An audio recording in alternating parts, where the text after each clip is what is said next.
Oi, pessoal. Hoje o assunto é o padrão Globo de jornalismo cultural.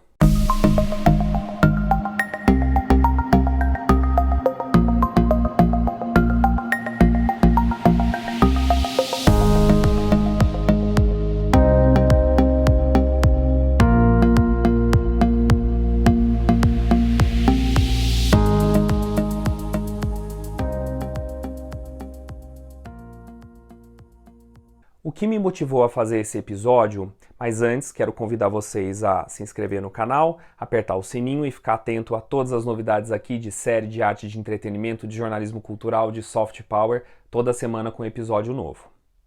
Olha só, o que me inspirou a fazer esse episódio foi a notícia recente, a mudança recente do jornalismo da Globo estar no departamento do esporte e para o entretenimento da Globo. A gente percebeu isso com as Olimpíadas de Tóquio, quando o Galvão Bueno fez um merchandising, uma propaganda grande para as Havaianas, se eu não me engano. Algo que até então um jornalista, especialmente um âncora, não podia fazer na emissora. Como eu não entendo muito de esporte, vou deixar para os meus colegas de jornalismo esportivo, eu vim falar sobre o padrão Globo de jornalismo cultural, muito com base nas pesquisas que eu fiz para o meu livro, O Jornalismo Cultural no Século XXI, e também conversando com colegas lá dentro e com especialistas colegas da área. Então vamos lá. Bom, como você percebe um pouco desse padrão Globo de jornalismo cultural? Pela forma como ele vai tratar, a emissora trata os produtos culturais. Então, por exemplo, quando a Ingrid Guimarães ela vai na Ana Maria Braga falar sobre o seu novo filme, isso já denota um padrão da emissora, que é o quê?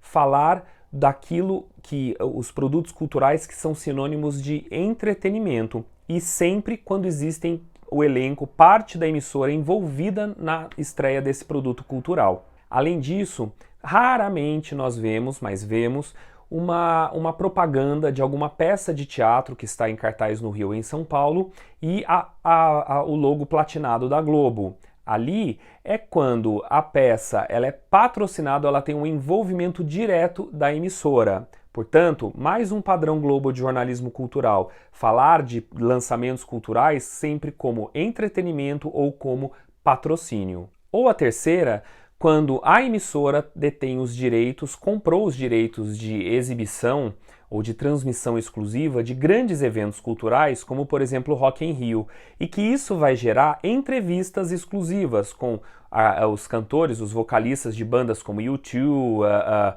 Rolling Stones. Então ali existe um propósito comercial atrás, não necessariamente uma crítica de música, uma crítica de shows, colocar aquele espetáculo em discussão em termos artísticos. É normal, faz parte da realidade de uma grande instituição privilegiar esse tipo de ação. O problema é quando o jornalismo cultural acaba se tornando sinônimo de entretenimento dentro de um grupo. Isso significa que as grandes produções culturais que não estão ligadas de alguma forma comercial, publicitária, de patrocínio com a emissora, elas só vão ter espaço na emissora, na grade da emissora, no âmbito jornalístico, quando elas são sinônimo de entretenimento para a grande massa, como, por exemplo, a Bienal de São Paulo, em que o jornalismo vai lá, vai entrevistar pessoas, famílias que estão consumindo, passeando, conhecendo as obras de arte, e uma matéria muito mais voltada para as cidades do que para a cultura, porque não há necessariamente uma crítica, uma análise do perfil das obras, uma análise da curadoria daquela edição da Bienal, quem são os artistas, qual é a tendência daquele ano, algo que você vê muito comumente na crítica, na reportagem do jornalismo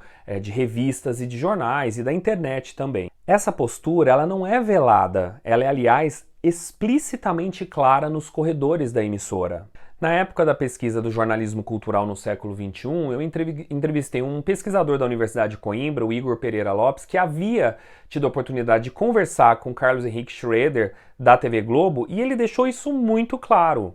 Ele reconheceu que a emissora opta por temas de entendimento geral e diz ainda: um erro comum da área cultural é só cobrir eventos específicos, de pouco apelo e dimensão pequena, o que colabora para manter o tema fora das grandes discussões. Ora, Mas então, se o jornalismo cultural tem que ficar refém a algo de grande apelo e de impacto num grande público, você então está dizendo que é o público que vai decidir e não os críticos e não os repórteres culturais aquilo que é vanguarda nas artes, aquilo cujo tema, o conteúdo ou a forma deve ser pauta de discussão no jornalismo cultural. Fosse assim, o jornalismo cultural nunca daria espaço para artistas que estão começando. Era preciso esperar que eles despontassem para atingir uma TV Globo. Mas ora, como eles vão despontar? Como eles vão atingir o grande público então? E isso também é uma postura arriscada para a emissora. O jornalismo se diferencia da publicidade porque é o jornalismo que tem credibilidade. Quando a emissora aposta em pautas culturais, em assuntos que já têm grande impacto de público ou que tem uma expectativa grande de ser visto, ela está deixando de lado tudo que pode ser discussão de vanguarda, artistas que estão com propostas, com obras de protesto, que estão discutindo fazer a arte naquele momento. E quando ela deixa de fora tudo isso, a própria credibilidade do jornalismo cultural dela fica de fora, com a sensação claríssima que se passa no público que ela está apenas divulgando, dando dicas de entretenimento, algo que faz parte do jornalismo cultural, mas não é todo o seu escopo. A outra coisa ainda muito perigosa, que é a morte da crítica de arte na televisão, né? Ou seja, por que uma emissora como a TV Globo não pode ter crítica de arte? Quer ver? A emissora frequentemente faz matérias, por exemplo, nos seus jornalísticos noturnos, de mostras de rock, de artes plásticas em museus grandes de Nova York, que também é uma contradição porque não tem um apelo no público aqui, porque nós adoramos o que vem dos Estados Unidos, mas não é um serviço de entretenimento para o brasileiro, né?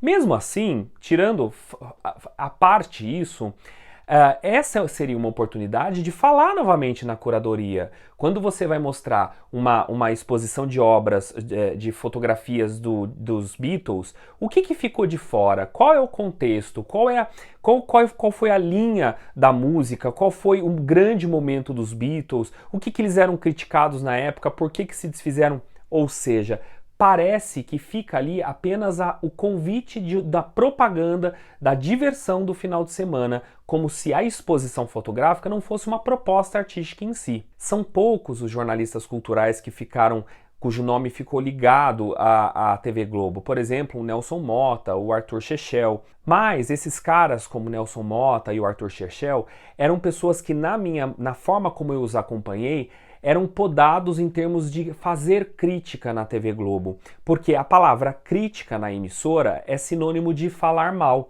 E eu já ouvi um alto executivo da emissora dizer: se é para falar mal, é melhor não falar. Mas aí que reside um grande problema. Criticar, fazer crítica de arte, está muito longe de ser apenas falar mal.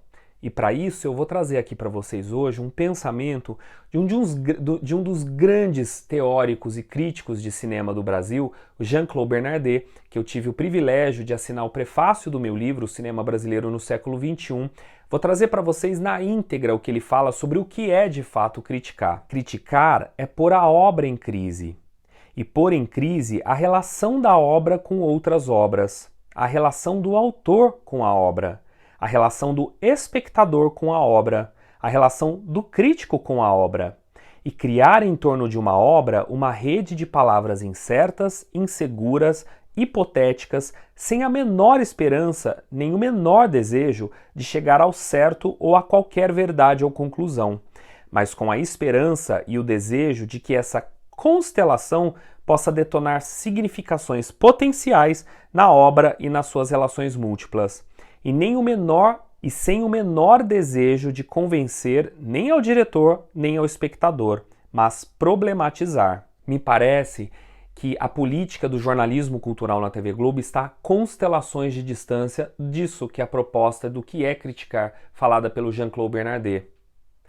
Eu não ignoro, eu não deixo de reconhecer que é um grande campo minado você propor uma crítica de obras que estão ligadas comercialmente, em termos publicitários, ou é um patrocínio da emissora, ou que foram feitas pela própria emissora também por meio dos seus braços, como a Globo Filmes. Mas ao abdicar da crítica de arte, ao abdicar da reportagem cultural séria, o jornalismo cultural da Globo acaba se tornando refém apenas do que é entretenimento. E entretenimento não traz só audiência para a emissora, o entretenimento também tira a credibilidade do jornalismo. O jornalismo sério quer colocar em pauta, em discussão, em reflexão aquilo que é de importância para o espectador, para o telespectador.